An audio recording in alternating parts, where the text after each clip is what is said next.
All right. First thing. So first thing on my mind for you, man. That Dean Barry fight, is that still on the books? We're trying to get that. We're trying to get a date for that right now. It's a waiting game for the both of us. Do you have a preference for that? What when you'd like to fight or Yeah, man. I mean, I really would have liked to get on the Houston card coming up. Derek is on that one. We was in the gym today getting in. He's looking amazing. Obviously, I would have loved to fight on that one, but by the time, because it was like a visa thing, like that's like, all this was all visa. Like me going to Abu Dhabi was a visa issue. Him coming here was a visa issue. But then everything finally got cleared up. But now it's just a waiting game to figure out when we're gonna do it. But I'll do August, September, October. I don't want to do like November, December because that's getting around like Thanksgiving, Christmas yeah, time. I yeah. like to eat. But yeah, anytime, between now and October, let's do it. Okay, well, because they do have the I think I don't know where the one in September is. I know they're doing the one in October, I think is in Abu Dhabi, if I'm not mistaken. Oh, okay. Or not Abu Dhabi. September should be here because that's the one Lauren is she's fighting Valentina on the pay-per-view card. But again, Yeah. I whether they put us on pay-per-view or one of the ESPN cards, it is whatever. Just want to fight. That's at 170, right? Yeah. Plan for that. So on the subject of that, how bad's the weight cut to get to that? Now for me, it's not. I walk. I don't want to get on weight because I don't want to just trade secrets over here. But I don't walk too heavy. I fought at 55 before, if need be. For the right fight, right money, I would go back to 55. Yeah, I wanted to do Artem Lobov. We were trying to get that one at 55. A while back, but it didn't come to fruition. But I don't really like cutting. So I think 170 is where it's at. So with as far as the opponent is concerned, Dean Barry, I think my research is correct. He's a kickboxer. How do you like that matchup for you? I think it's a great matchup stylistically. He says he's or kickboxer, but it's really more like a point, like a karate style of kickboxing, which is not traditional. It's a different style, and that's fine. He's a striker, and I feel that my striking is superior to his, and I think But really, what it does, it makes for an exciting fight. Because people, they want to see the excitement, the theatrics of the striking. People know what I'm coming to do. I'm going to have the superior boxing by far. He's gonna bring the flashy kicks. That's not my thing. Can I kick? Sure, I can kick. I just, I prefer to use hands. But this may be something that we implement in this fight. Who knows? Once the time comes to start, really game planning. But I feel I have the overall superior strike and definitely gonna get the knockout. Well, that'd be nice. Highlight real stuff there. So you feel Yeah. you feel good about the matchup. Wasn't this originally booked for like around January? Yeah, it was booked for January in Abu Dhabi was the initial, like I said, with some visa issues.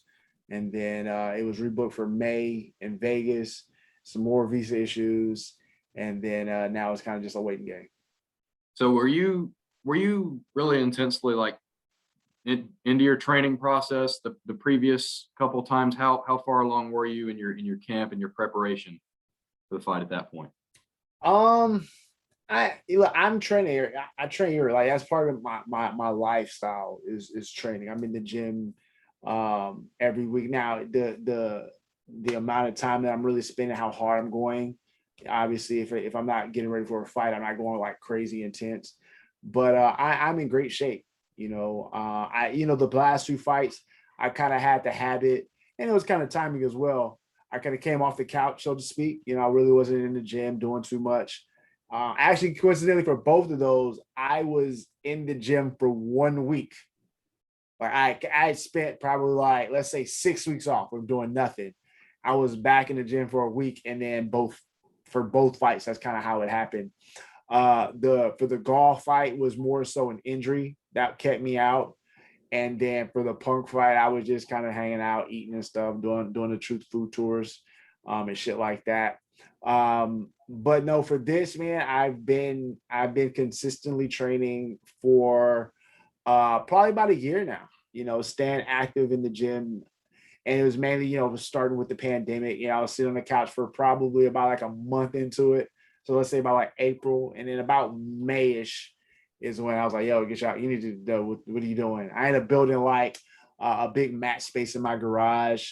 I was out at Gracie University out there with Henner, maybe like 2 years ago, or no, actually early 2020. It was or like January 2020. I was out there, and I saw how they custom did their mats. So I basically just did the same thing. I built my own mat in the garage, and I've been using it for, this, whether it's jujitsu, whether it's some sparring. People come over for sparring, bringing them in. I've been active, and then the gyms are open back up, so we really in there, man, getting it in. So I feel great, man. To be honest with you, I feel cardio wise, conditioning wise, everything is sufficient. We're ready to go. Is at this point, it's just about strategy and game planning. So what do you feel?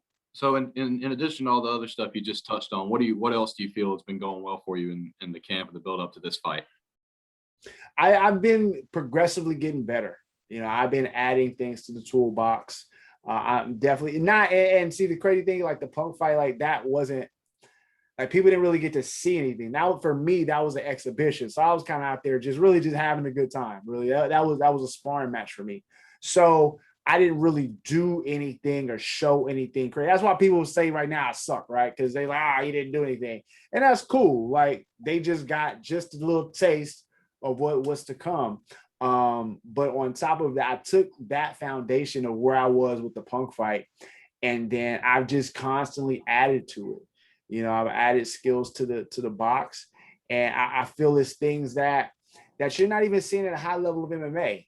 To be honest with you, and it's because people are so focused on other things, and this isn't an aspect or something of the fight game that people really want to focus on. But for me, I just love the beauty and the art of fighting, and Okay. so for me, I want to add things and I want to show things that's going to make people like really excited. When I'm in the gym, when I'm sparring, I get a bunch of people around the ring watching me spar because they get to look and see the cool shit that I'm doing in the ring.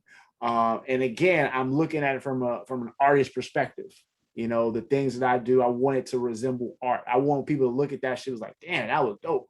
That's the reactions I want from people, on top of coming in and getting the knockouts. If you look at my boxing and kickboxing record, undefeated, and all of those wins have come via knockout. So the MMA is just a different space, and I was doing things at a different pace and different reasonings, but we've moved past that. We're here now, and we understand that the competition, everything is different, and we have to treat it as such. And Dean Barry, although I feel I'm a superior athlete, I'm a better fighter, I'm a better striker, although I feel all of these things, I understand how dangerous Dean Barry really is. I understand that he has an objective himself. He's already placed a bounty on it. He's like, I'm coming for the 50 grand and knock Mike Jackson out because Dana White don't like him, which that's cool. Like, it don't matter to me because I mean, if he's a striker, he's not coming in there to submit me. I don't think he's coming to win a decision. So the other option is to get a knockout. So it doesn't bother me that he says these things, but I understand the dangers of this game. And I understand that Dean Barry is definitely 100% coming to knock me out, and I'm treating it as such. This isn't a CM Punk or Phil Brooks fight. This is a guy that I'm preparing for. I'm preparing for the best Dean Barry. I'm preparing for the Dean Barry who's coming to take me out.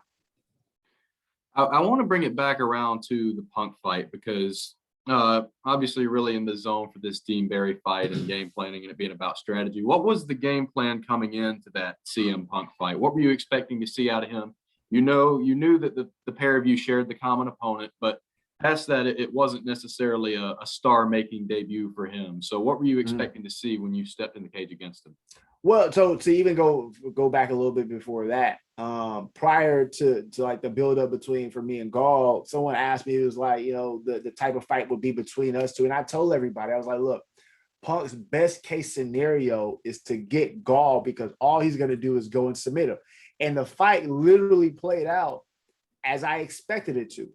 And I said, if I were to fight him, I'm going to go in there and beat him up into the point where like they can't bring him back. So that was initially the objective. I went into the fight and I had every intentions on knocking this guy out. The bell rings, and I've told this story all the time. The bell rings, the dude comes out and he throws like a jab or a double jab, and I take a step back and I was like, oh shit, he can't fight. Like it wasn't that he was a bad fighter. It was, and again, this isn't a knock on him. It's not in a disrespectful way, but not everybody's meant to do everything. You know what I'm saying? And he was trying, and again, he was trying something out. And I found this out actually recently. So like an interview came up and they asked him about it because my whole thing was like, yo, this wasn't the process. And again, I know because of his name, he can't like start as an amateur. But I read an interview where he, in his mind, he wanted to, because he started off in jiu-jitsu and he wanted it to do the right way. And to my point is, because of his name, because of the hype, he was almost thrust into this position. And it wasn't really his fault.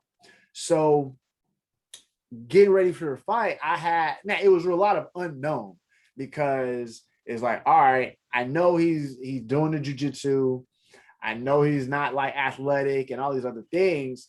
So it's like, man, what can he possibly do?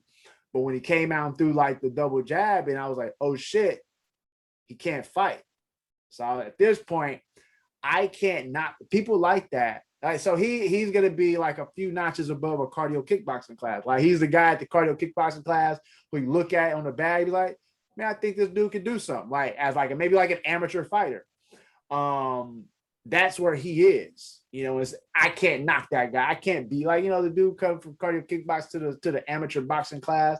Like, I can't hurt that guy. And I understood that, again, he was trying this out.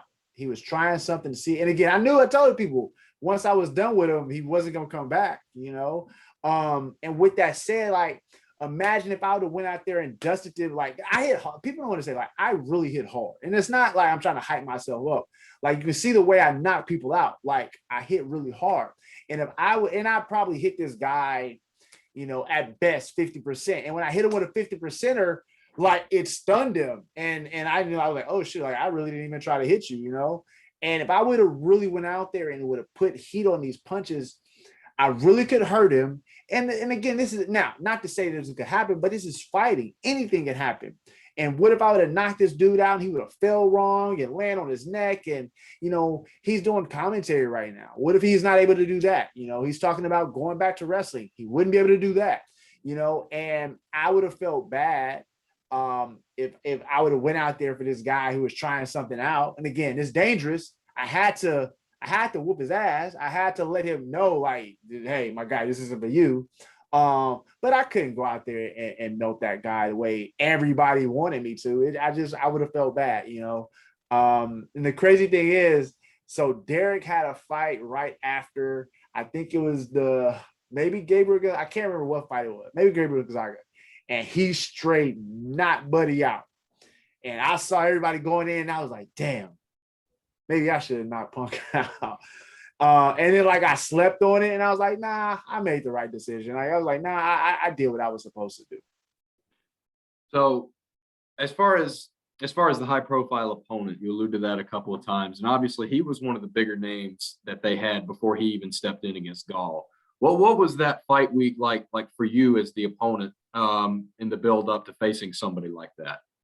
Man, I don't buy it. Like all that extra shit, like I don't really, I thrive. Like I know how to maneuver well in these environments is really what I'm trying to say here. So none of that really matters to me. I enjoy being in front of the camera. I enjoy talking to people, the whole media day things. I'm cool with that. The only part of the entire thing that really threw me off was how loud the boos were in the arena. That shit was that was the only thing I couldn't have prepared for. Everything else I could deal with. Literally everything until I walked out. I heard and the booze was dead. Like I could barely hear my song in this arena. That's how loud the booze were. So when I walking out, I was like, oh shit. Like kind of like you see my face, like, oh. And then like I start doing like this, you know, I'm basically like fucking with the crowd. And I know some people were like online. It was like, oh, what is he's mocking here? Like you from the if you're watching at home or if you're watching on TV, you can't hear the booze. So you know, like and now on just a camera, probably like, yeah, this dude's an asshole. Like, what is he doing? But this had nothing. This was literally directed at all the boos that were coming at me in the arena. And it's like, there's this notion, like, especially online, like in the comments and shit, is that athletes, entertainers, whoever, these people feel they can say and do anything, and then we're just supposed to take it. You know, like if I like Derek, my thing is like my boy Derek, he'll say something and I like comment about the picture or the post. And then all these people start attacking, like, oh, you suck, and fuck you, da, da, da. There's all these things, right? And it's like, wait, I don't know I wasn't saying anything to y'all. So then you interacted with me first. So then you have to understand I'm gonna respond. And then they get offended that I respond. It's like, wait, I don't know. Y'all started this. So, and it's the same thing with the fans, right? Like I'm in walking in the arena, I'm just deafening of boos. It's like, all right, I'm gonna play ball too. So y'all want to boo me and taunt me, I'm gonna taunt you back. On the internet, y'all want to taunt me, I'm gonna taunt you back. Like, and then again, you can't get mad, but they do, and that's just the fragility of people these days. So that you said that wasn't something that you could have prepared for, but you know, fighting in Punk's hometown, he's like an attraction over there. So right, that's you know that was the whole big thing that I was getting at with his big name and fighting on that card. Was that a thought you had beforehand? Of, not at all. Not at all, because it's just he and I, and that's fighting. That thing, like people want to hype you. Like I don't buy into that. Like I don't get caught up in that. Those things don't affect me. So for me, none of that. All the booing and all of that. My reaction was pure for entertainment and just to counter troll them. It had no influence or impact on the fight because that doesn't bother me. Like y'all not gonna be in here with him fighting, you know, with him. It's not a tag match, you know. And again, I understood my only concern was really is like if he would have learned some special, like some sneaky move, like one off some crazy jujitsu or something. And that was really come back to your question about concern. Like that was really the only concern I would say in that fight because it was such an unknown. And then again, I made a mistake. The one mistake I made in the fight, he pulled guard, he jumped guard. I was like, oh shit. And that was the one moment that was like a surprise. Like I never thought like dude would have jumped guard. And he did it. I was like, oh shit. And so in the moment, he jumps and then I know again jiu-jitsu, I know jiu-jitsu wasn't that. So I defend my first defense, posture up. And I was like, wait, did he just pull like just jump guard like that? And then I made sure that I had it was really the my balance, like because I didn't want to like go to the mat. So I postured up and I backed up to the cage. So once I felt the cage, I knew where I was. And the one mistake that I made, I slammed him down. I shouldn't have done that. I really should have just kind of like shook him off and pushed him and then started back on the feet. But when he had it, I dropped down because then in my head, I thought like, all right, maybe I'll pass or something and get back up. But he kept the guard closed the whole time. I was like, well, if you just gonna keep have this closed guard, I'm not gonna waste my energy trying to open it. I'm just gonna punch you. And I kept punching him, but he never opened the guard. I was like, this is weird. But that was, if I have to say the one mistake that I made in that fight, it would have been when he jumped guard, I just went to the ground. I shouldn't have done that. But again, it is what it is, and I'm cool with it. So overall with that fight, to round off the discussion about that, were you pleased with the overall performance that you turned in facing him? 100%. And I talked to I finished up camp out in Dallas at the Fortis camp Everybody knows Coach Safe. He's one of the top coaches in the game. I actually finished up camp out there, and we had this game plan. And then after the fight, he was like, "Yo, fuck all what they saying. You did what you stuck to the game plan. That was what it was." And so when you have people like him who give you high praise, especially for sticking to the strategy that we did, and it's such an odd fight, that means a lot. And so when I have people like that who give me accolades, that's what matters most for me. So I was 100% pleased with the performance. Again, I give it was like a 95. It was that one like a 90. I'm gonna give it a 93 because it was that one minute. I shouldn't have went to the floor, but outside of that, we're good. Yeah. So to shift perspectives a little bit, how do you feel? Obviously, you're slated to fight at some point with Dean Barry. You had that big fight with CM Punk, fight with Mickey Gall. How do you feel that your involvement in the sport outside of just fighting has affected the way you look at things from that regard? How does outside of, repeat that one more time? Give me again. Well, the work you do outside the cage, not exclusively fighting. You're around the sport a lot. What does that do for your mindset? Oh man, I'm around, dude. I'm around these guys. My fighting is my life. I'm around fighters, and I'm talking about top level, man. All levels, because I'm working with these promotions, so I get to see guys from the bottom, to the top.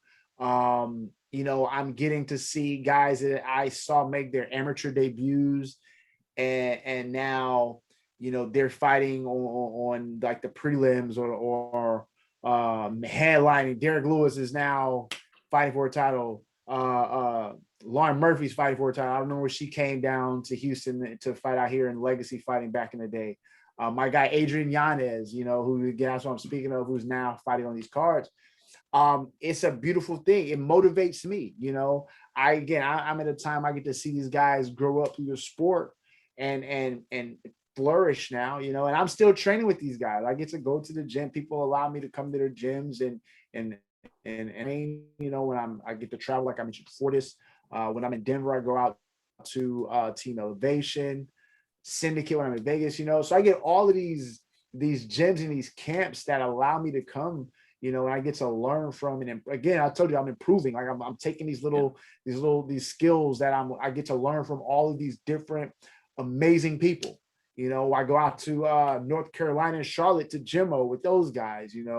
I get to dabble here and there, and that's the thing about me though. Like I'm a anomaly in this sport. There's not really. Well, now it's kind of the way things are moving. But I was in here. I've been fighting since 2008.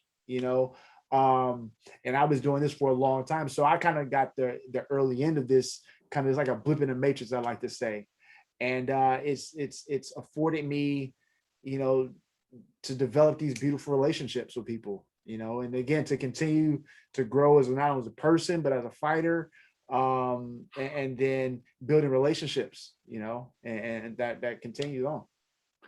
So with that, some very interesting stuff there. I want to spin it back to the whole artist perspective that you talked about. How does what you've just talked about tie in with that?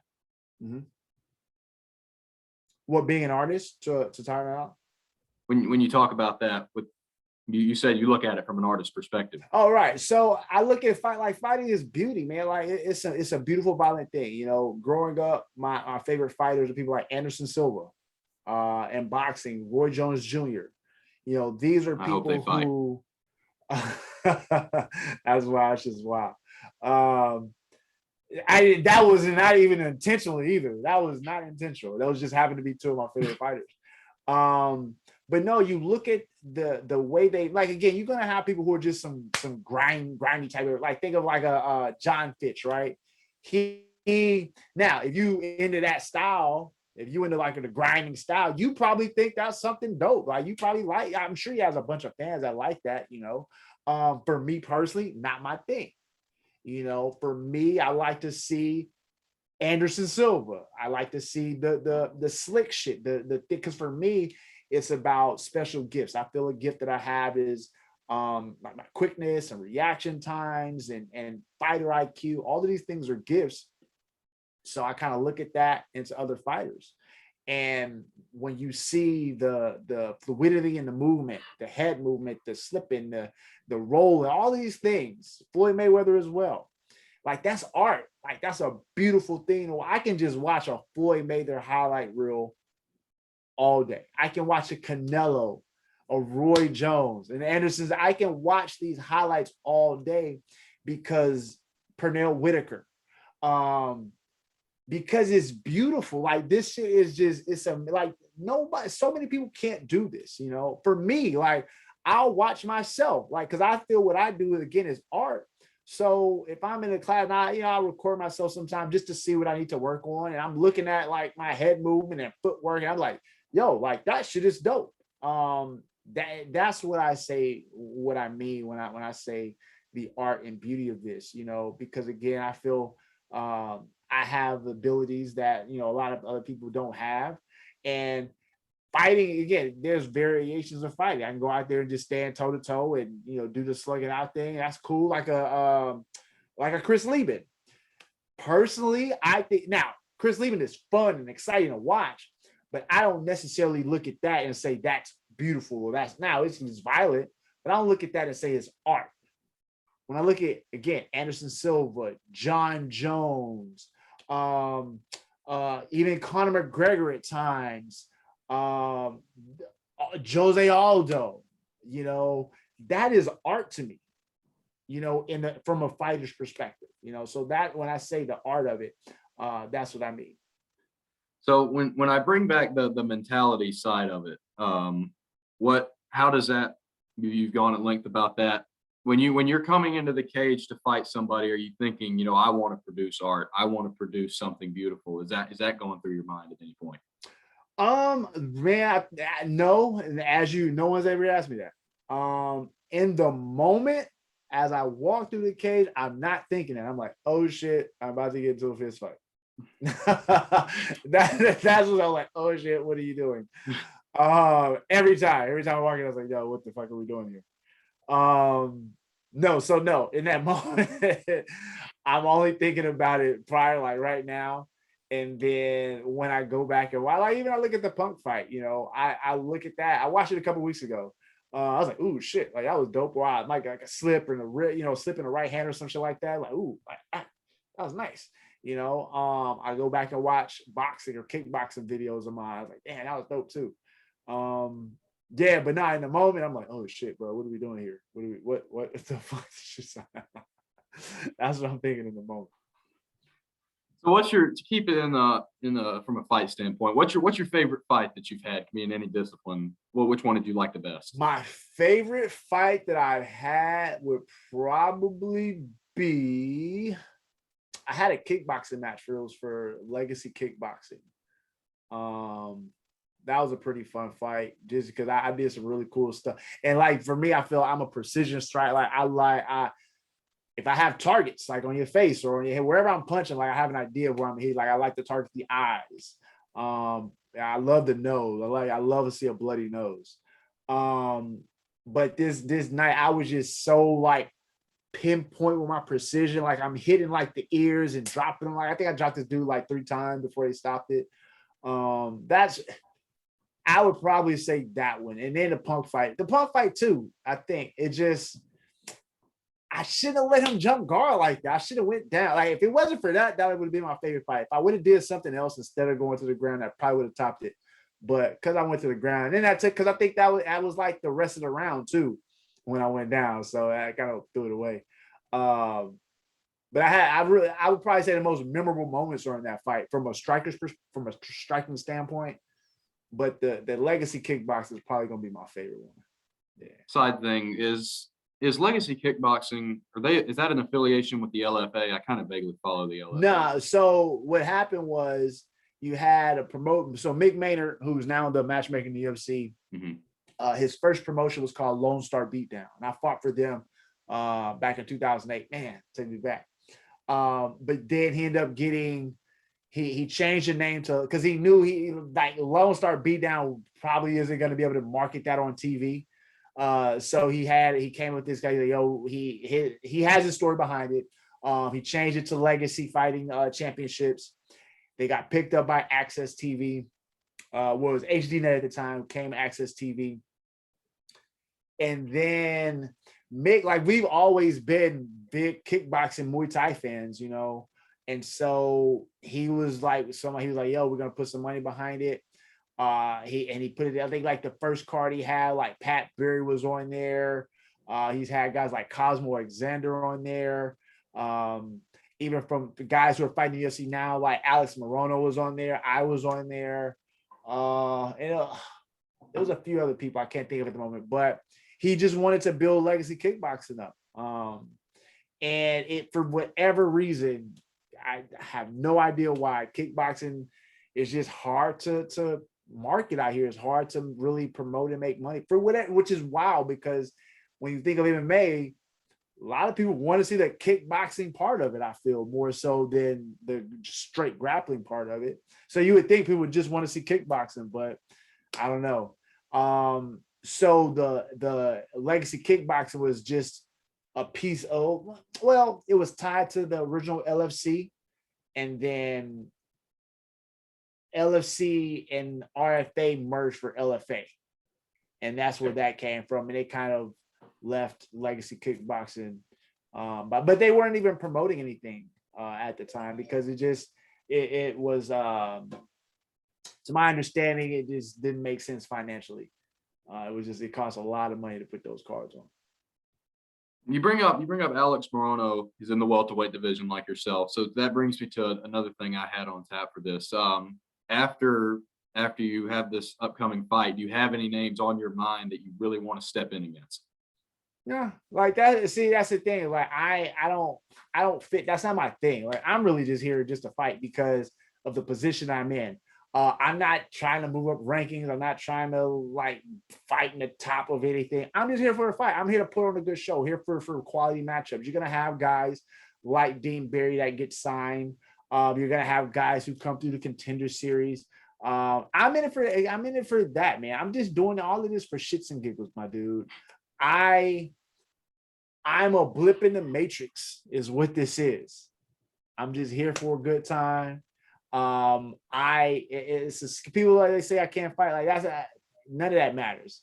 People know I can fight, and I have a skill that I'm really good at, and I just enjoy it, and I'm just doing it, man. My thing, I love taking pictures, man. I love being an artist from that. But that's the thing. I love using my hand. I love being an artist, and fighting is just an aspect of that. So I love that too.